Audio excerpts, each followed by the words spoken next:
Ilang araw bago ang bagong taon, tuloy-tuloy ang pagdagsa ng mga namimili ng mga paputok sa ilang stall sa Bukawi, Bulacan.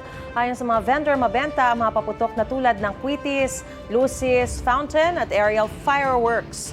Para naman sa mga bata, mabili na rin ang mga turotot. Bumigat na rin ang daloy ng trapiko sa ilang kalsada roon dahil sa dami ng mga namimili. 24 oras namang bukas ang tindahan ng mga paputok sa Mabalacat, Pampanga. Nakahilera ang firecracker stall sa gilid ng kalsada sa barangay Camachiles hanggang sa Dao. Ayon sa Mabalacat City Fireworks Association, kumpara sa nakaraang taon, mas mahina ang kita nila ngayon dahil sa mas mataas na presyo. Bahagyaring tumaas ang presyo ng mga panindang paputok sa Camarines Sur dahil nanggaling pa raw sa Bulacan ang kanilang supply.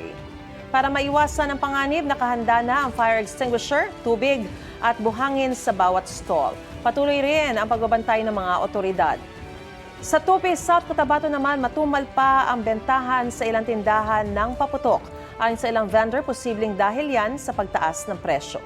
Nagdagdag na sila ng iba pang paninda tulad ng turotot at ibang paingay para kumita. Igan, mauna ka sa mga balita, mag-subscribe na sa GMA Integrated News sa YouTube para sa iba't ibang ulat sa ating bansa.